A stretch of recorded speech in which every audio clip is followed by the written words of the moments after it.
Hi everyone, welcome to another DNF vlog.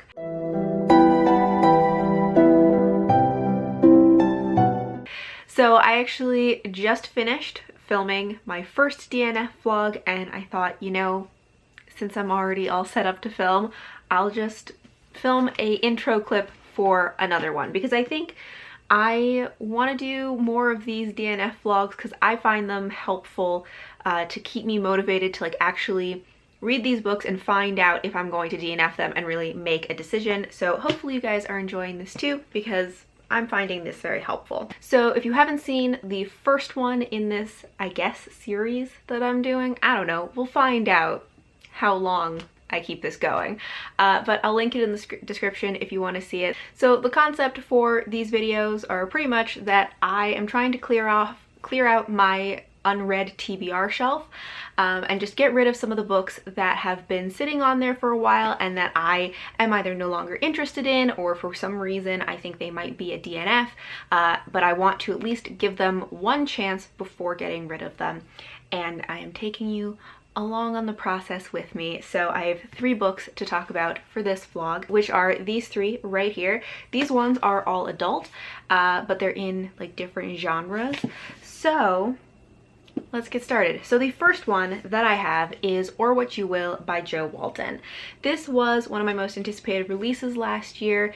It is a standalone book about books. I think there's an aging writer who has a character that she has written into many of her books that kind of she talks to in her head but is actually kind of real, and he tries to hatch a plan to give her immortality. I'm not really sure. It's a very strange concept. And last year I was very excited about finding books about books to read, and this one does still interest me, but since getting it I have actually picked it up and put it down twice because the kind of framing of the story is just something I don't really like, which is something that's difficult about pre-orders, because most of the time if I'm going to buy a book I try to find an excerpt or a sample of it just to read the first couple pages to see if I like the writing style or the way the story is being told. Just there isn't something that immediately makes me go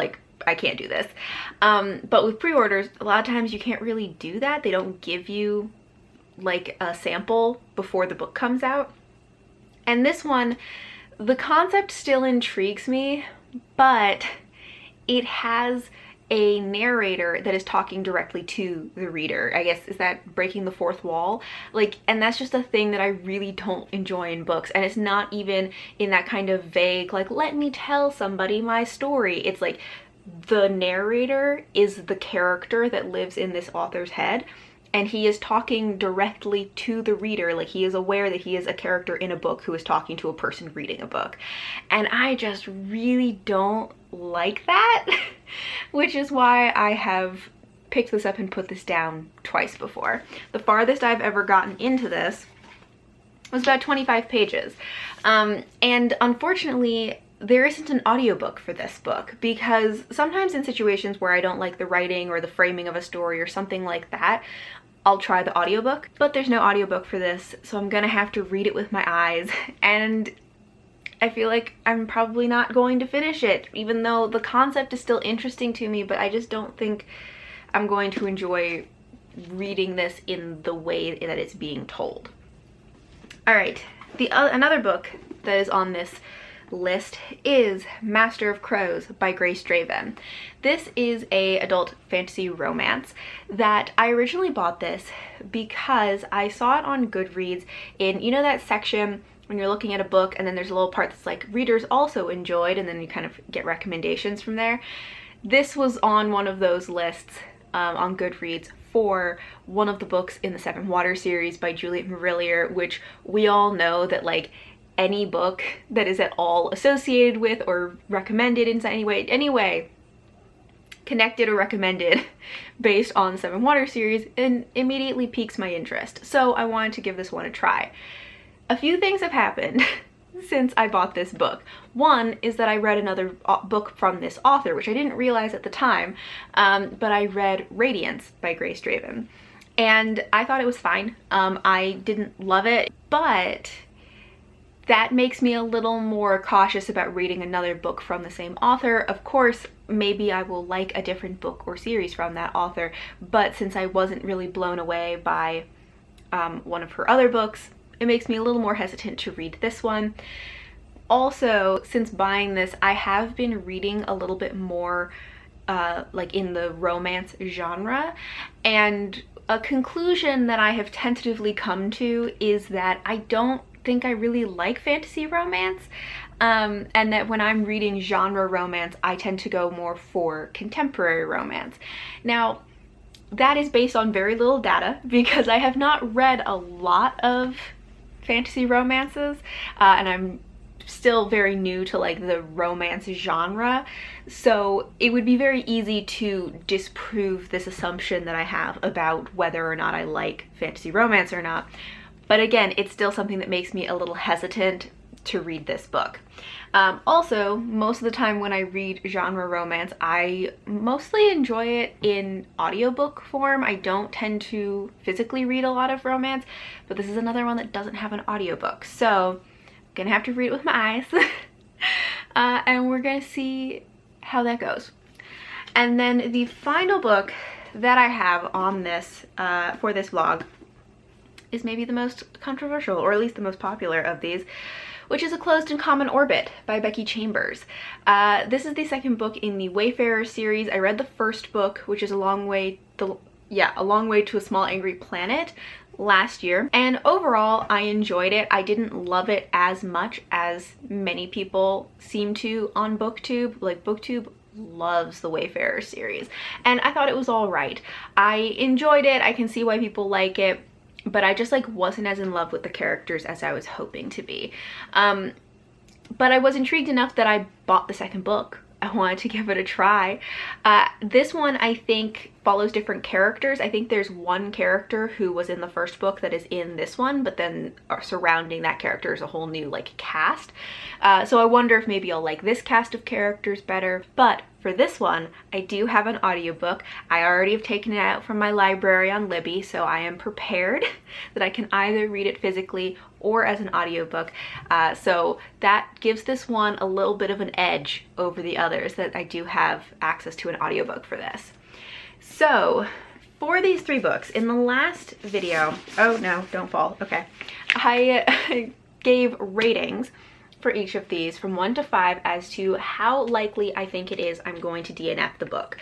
So a 1 means that I think it's very likely I will finish the book. There may just be something that's made me a little suspicious of it. That's why it's on this list. A 5 is this is all a sham because you and I both know I'm going to DNF it, but I still have that shred of misguided hope that makes me give it another shot. So that's the scale we're working with. I'll tell you what my predictions are for how likely I think I am to DNF these books. So, all right, let's start with, we'll just go in the same order, or what you will. This one, I think, I'm going to give it a 5. I could do a 4, but we're just gonna go with an extreme for this. I'm gonna give this a 5, meaning that I think I'm going to DNF this book because I really don't like that way of telling a story. I don't like it when I feel like the characters are talking to me. I want to read about them, not like, I don't want to be involved in the story. And so as much as this still intrigues me, I think that that is just going to be a deal breaker for me. Okay. Then Master of Crows. I really don't know what to expect from this, but I'm going to give this a 2 because I'm not sure what to expect from it, but I feel like it's tipping more to the side of maybe I would actually finish it. So that's where that one's at. And then A Closed and Common Orbit. I think I'm going to give this, can I do a 1.5? Do I do half ratings? No, we're just gonna give it a 1. I'm gonna give this a 1 because I have already read the first book in the series, which I completed, so I feel like that bodes well for completing this one. It's not too long, and as I said, I have an audiobook, which really makes me optimistic about my ability to complete this book.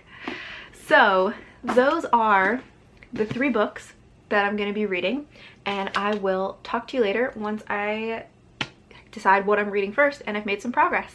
Hey everyone, so we are back in this weird little corner of my room sitting next to my chair because I have created like a little nest of like cushions and pillows and blankets on the floor in this corner next to my bookcases, you know, like a normal person, because it just, I don't know, it's comfy. It has become my favorite spot to sit in this room, and honestly, if given the choice, most of the time I prefer to sit on the floor than sit in a chair, so that's why we're here. That's why I'm sitting on the floor next to my chair.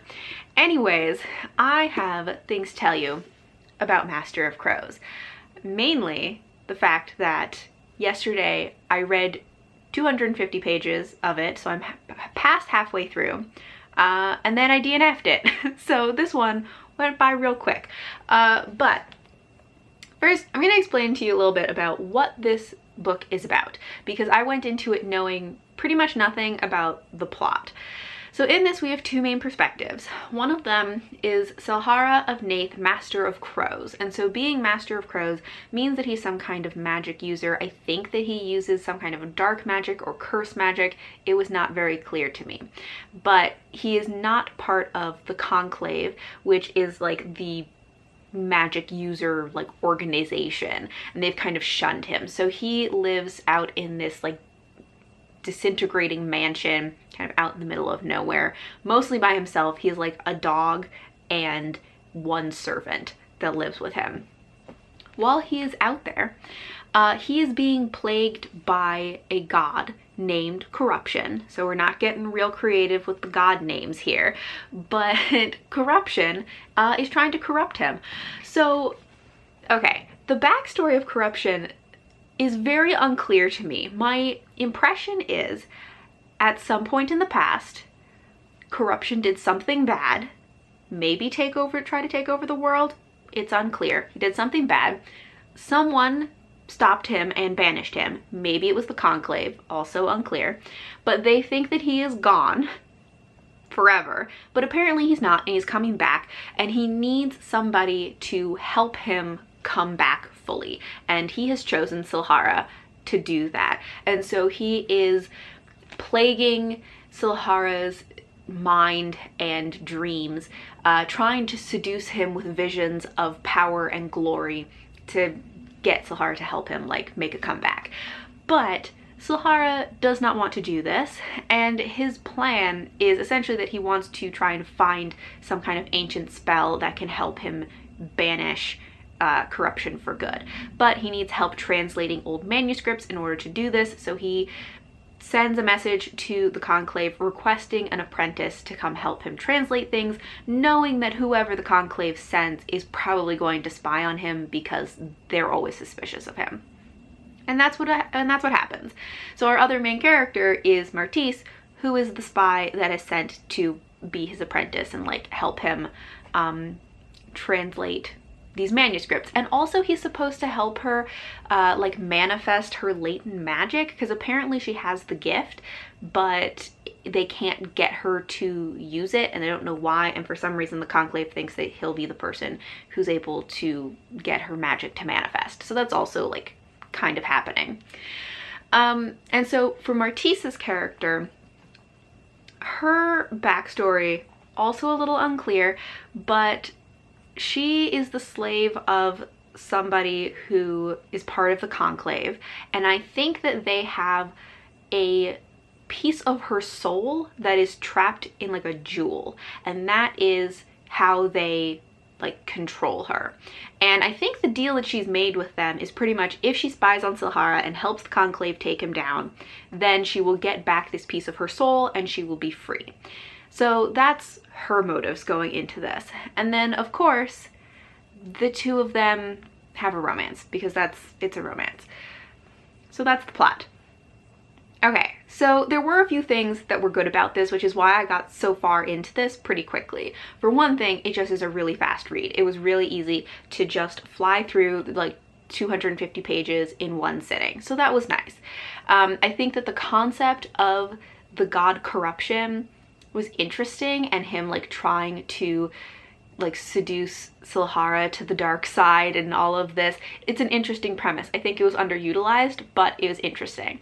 And just one other thing that I liked about this is that we do get both perspectives from the two main like love interests in this, because I don't like a single point of view romance. I like to see the romance from both people's point of views so that you can understand like what they're thinking and feeling and how they see the other person. So I liked that about this too. But then there are a lot of things that were not working for me about this. One, if you couldn't tell, is the world building. The world building was just like very unclear. It had some interesting ideas, but there were a lot of things that I didn't really understand how they worked or why things were the way they were. Like especially in regards to corruption and Silhara. So like with the god corruption, I know very little about the history. Like I want to know, I want more context for what did he do in the past? Who was it and how did they like banish him before?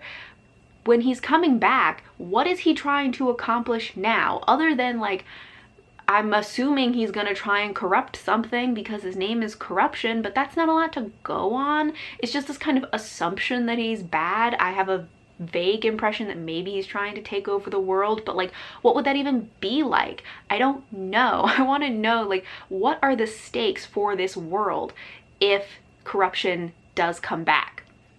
And then on a personal level for Silhara, what are the stakes for him if he agreed to help corruption? Like, what is it that he is resisting?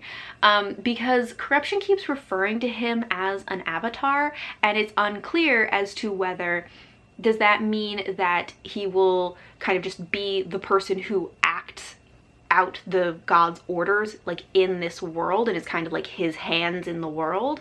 Does it mean that the god has control over his mind, or does it mean that the god like fully takes over his body? Like, I don't know. And so I just wanted to know more about like, what are the stakes for the world and for the character Silhara. I also didn't really like either of the main characters in this. Martise is such a boring character and like there are things that could have been made interesting about her character, because one of her like main character traits is that she's kind of created this mask for herself to help protect her, where she's very difficult to read. She doesn't really ever let people know what she's thinking or how she's feeling, and she just kind of has always this very like calm, placid like look to her face. And that makes sense as like a survival, you know, mechanism that she's created as someone who's living as a slave. But then like we do get her perspective in some chapters, and in those chapters, when we get to see her internal thoughts, she is also a really boring character. And it would have been really interesting if there was a real contrast between her internal world and her internal like thoughts and feelings and opinions, and then how differently she comes across to others, and this very like meek mask that she has created for herself in order to survive. That would have been interesting. I would have loved that. But like, even when we got her internal world, she was just so boring, and I just like didn't care. Also, one of her like main character traits is that she's very like plain looking, which again is not a particularly like interesting character trait, but since I guess she didn't have a lot else going on personality wise, they needed something. I don't know. It just like everything about her was so boring, and she was giving me real Bella Swan vibes. And then Silhara, his character arguably was more interesting, but I just like didn't care about him, and I didn't like him. And I think that this book uses a lot of romance tropes, both plot-wise and character-wise, that are just not romance tropes that I like. I can see them being tropes other people might enjoy, but they're not ones that work for me. So Silhara is pretty much just like a jerk to what's her name? I always forget. Martise all the time. And like he has his reasons, mainly being the fact that he is starting to like her and he doesn't want her to know that, and so he's being a jerk to her in order to like keep distance, which like fine, I understand that, but that doesn't mean I like it. Like that doesn't mean it's an interesting romance trope to me. So he's just kind of a jerk to her all the time. And then later on there's like a scene where it's supposed to show like his true feelings because they encounter Martise's ex, who like says mean things about her and upsets her, and then Silhara like fights him and like beats him up, and that's supposed to be like important in their relationship, that he like shows that he does care about her because he would like fight this guy for her. And again, that's a trope that I can definitely see other people enjoying, but it's not one that like particularly appeals to me, and I'm like, I would much rather you just not be a jerk to her constantly. Like, I don't know. That would be my preference.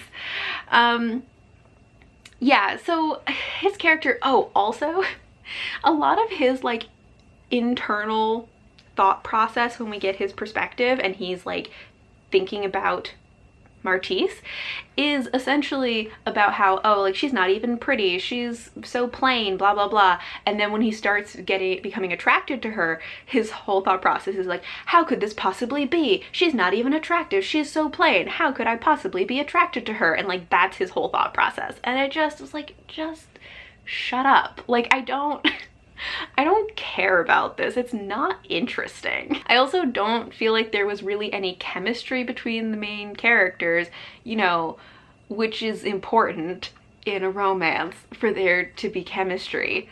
Another thing that is important in a romance is the way that the like steamy scenes are written.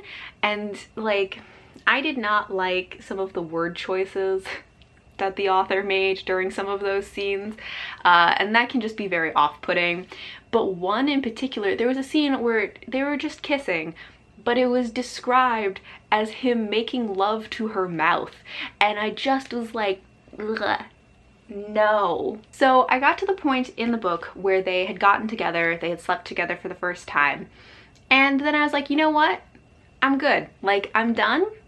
I don't need to keep reading, because like in a romance, you know, there's always that like third act breakup, conflict, whatever, whether it's because of like the characters and something internal about their relationship, or something external in the plot that pulls them apart because they just got together. Like that happens in pretty much every romance. And I just was like, you know, I don't care enough to go through that part of the story arc. I am happy where I'm at. I read the last like 5 pages of the book just to find out like, you know, where things ended up in the end, and I'm like, that is good enough for me. I'm done. Yeah, so that's what happened with this book. I think from this I have learned that I think Grace Draven is just not a author for me, because I have now read 2 of her books. This one, obviously a DNF, and the other one I thought was just okay. So if I, oh god, there's a plane. So if I do decide to read more fantasy romance in the future, it probably will not be from this author. But I did start another book. So I did start A Closed and Common Orbit by Becky Chambers. And I decided to just dive straight into the audiobook with this one, even though I have the physical book. And I feel like that was a good choice because I am liking the audiobook. In this so far, like I'm not very far in. I think I'm like 5% of the way into the book. I'm only like 25 pages. And so far, there are only like 2 perspectives that I have read from. I don't know if there are going to be more, but one of them, who I think is like the main character in this, is an AI who has recently acquired a humanoid body and is trying to make a life for themselves and figure out how to live as a human, because they do also have to like hide the fact that they're an AI, and so they have to like figure out how to fool everyone and how to like live as a human. And that is a concept that I think is really interesting. I like the idea of, I like books that have this idea of like an external look at what it is to be human, and what is it like for somebody who is not human to try and live as a human, and what are the things that are difficult or confusing or that they have to like learn or, you know, mimic and things like that. So that kind of external perspective on what it is to learn to be a human, I think is very interesting. So at the moment, I'm feeling pretty optimistic about this one because it has a trope that I think is interesting, and I am liking the audiobook. So I'm hoping that I will actually finish this book. But I'm really not very far along in it yet, so who knows. Anyways, so that's where I'm at so far, and I will check in with you later.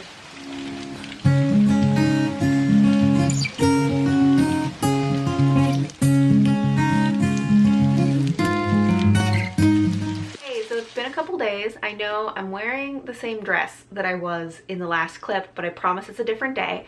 But I have made some progress on A Closed and Common Orbit, and I want to do just a real quick check-in to say that so far I'm enjoying it. I have been liking the audiobook. I think I'm liking this book better than the first one, but that might just be because I'm reading it as an audiobook.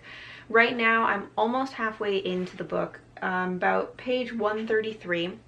And I am liking both perspectives. One of them is the perspective of the AI and her kind of getting used to living in a human body, and how that's different from having been in a larger form before this, and all of the little like details of her trying to figure out how to be human. And I think that is very interesting.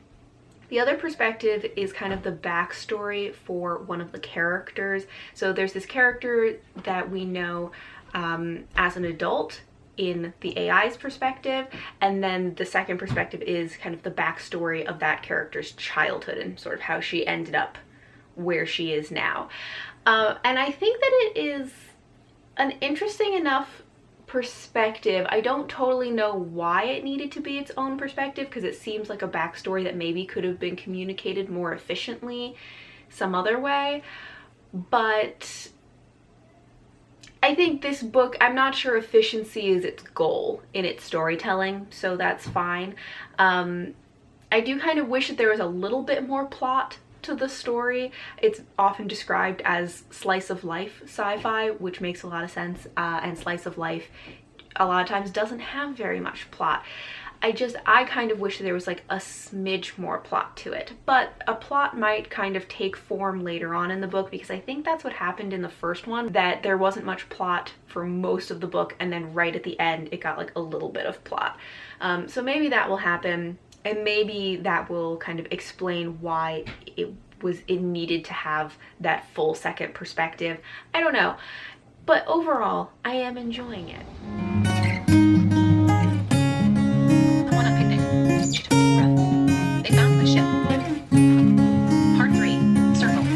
Jane, page 19. Hey everyone, so it has been another few days. I'm a little bit behind on where I was planning to be with my reading, because I have been doing some interviews recently. I've been applying to jobs, and I had some interviews, one of which was a case interview, which, if you're not familiar with what a case interview is, it's essentially they give you like a hypothetical like issue or client, and then you have a certain amount of time to come up with your solutions or recommendations for that hypothetical.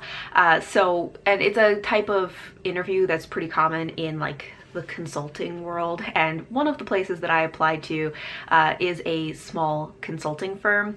Most of what I've been applying to is like research based, but this was one small consulting firm that I applied to. So they had me do a case interview where I had like a hypothetical client. I had 48 hours to come up with my recommendations and put together a presentation, and then yesterday I did my like little 15-minute virtual presentation for them. So that kind of took up my whole brain for a couple of days, and I just like didn't read a lot, but I finished it yesterday, and so I have been reading, and I made some progress, and I finished a book, which is very exciting. So I finished A Closed and Common Orbit, which this is the first one in one of these DNF vlogs that I have not DNF'd and I have actually finished the book. So that's amazing.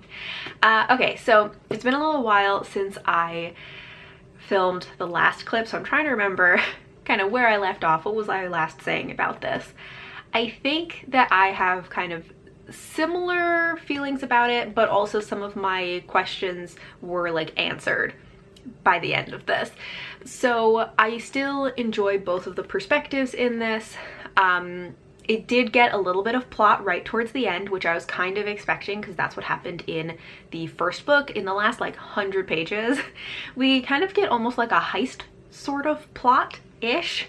And that also sort of answered one of my questions about the points of the POVs that we have in this, because I said one of them is an AI and then one of them is the backstory for one of the other characters and kind of what her childhood was like, and I was wondering why that second point of view was necessary, even though I did like the character. And essentially the purpose of that was to set up why they needed to do this heist and like why they need to do it and what are the like emotional stakes for the and like the motives behind doing a heistish kind of thing. So that kind of like answered that question as to why that other point of view was there or necessary or done in that way. So, okay. Overall, I gave this 3 stars because I felt very in the middle about it. There are definitely things that I enjoyed about this. As I said, I enjoyed both of the main points of view, although I didn't like love either of them. I thought they were both, you know, interesting to read. I like the kind of discussion of AI and watching this AI figure out how to live in this world as a human, and what is it like to live as a human, and making a life for herself and making a space for herself in the world in a way that works for her, because she needs different things and functions in a different way than a lot of the other people around her, and how is she going to live her life that way. I really liked that part of it. But overall, I wasn't like highly invested in any part of this. It was just kind of like pleasant the whole way through, which isn't a bad thing, but it's just not one that I just didn't like love it. So I gave it 3 stars because that's just like a in the middle kind of pleasant sort of rating, I think. And also, like, I don't regret the time I spent reading this. Like, there are some books that I finish reading and then I regret wasting my time on that book, and those are ones that I give like 2 or 1 stars. I don't regret reading this. It was worth the like time and attention that I spent with it, but I think that I'm not planning to continue on in the series. It's not like a hard DNF to the series, like I'll never finish it, but it's not a series that I'm going to actively try to read or finish. It's more like if in the future I happened to pick up the next book, maybe I would, but it's not going to be on that list of like actively reading series for me. So that means I only have 1 more book to try, which is Or What You Will by Jo Walton. And this is the one that I rated a 5 on my scale of like how likely I am to DNF it, because I really think that I probably will end up DNFing it, because it does that thing where it breaks the 4th wall, and I just don't like that. And there's no audiobook for this, so I don't even have that to like try and save it for me. I'm gonna have to read it with my eyes, and I don't think like that like breaking the 4th wall thing, I'm not gonna get over it. I'm not gonna like it, and I think I'm gonna end up DNFing it, but I want to like it, so I'm going to give this 1 more chance. So that is what I'm reading next. We'll talk to you later.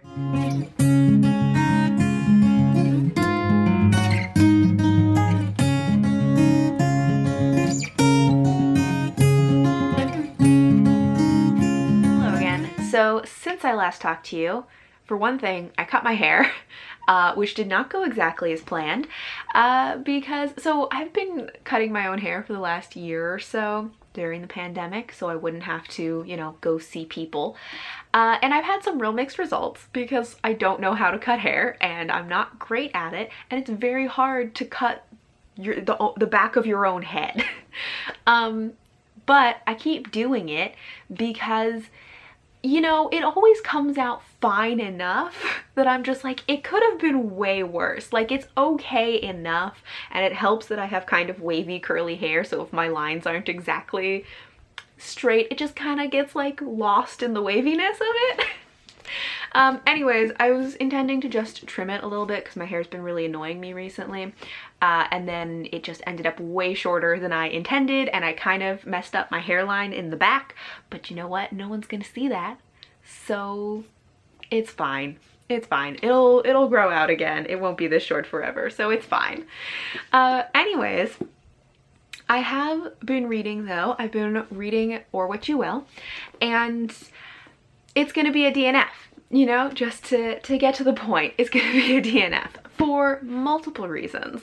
One of them, but you know, not the main reason, being that I don't like the breaking the fourth wall, like telling you a story, talking to the reader kind of premise. Like, we all knew I didn't like that. I've talked about it many, many times. But it was not my main reason for DNFing it. Also, I found that reading it out loud kind of helped with that. I think I had a clip right before this one. You may have seen that I was reading this out loud to the dogs because I'm watching my sister's dog Wilson, and he was feeling anxious, and so I was hanging out with him and started reading out loud, and it seemed to calm him down a little bit. So I was reading this out loud to them, and I actually enjoyed it more reading it out loud because it's written in a way that is like somebody talking, and so I think it works better, for me at least, to hear it being spoken instead of just reading it in my head. However, I do not want to read the entire book out loud to the dogs, so that doesn't really seem like a sustainable solution for reading this entire book. It also does this thing that I know I don't really like in books about books, so one of the things that I learned about my taste in books about books last year is that I don't really like it when they reference, or like they are really into referencing other literature. And I know that a lot of people love that, and that's one of the draws to them, to those two books about books, is looking for those Easter eggs, you know, of references to other books, especially classics. But that's just not a thing that I enjoy. Even, you know, when I understand the references, this had a mix of referencing classics. It referenced, you know, had like a Shakespeare play, and there were references that I understood for classics, but they also referenced some more like modern SFF. And it even mentioned like Lois McMaster-Bujold, who is an author that I have read and really enjoy. So I understood the references that it was talking about, and it was referencing modern stuff in addition to classics and all of that, but it's just not a thing that I really like reading about. Also, this matches my wall very well. That's interesting. Anyway, it's just not a thing that I enjoy. But the main reason that I'm DNFing it really is just that I'm so bored. I'm so bored reading this.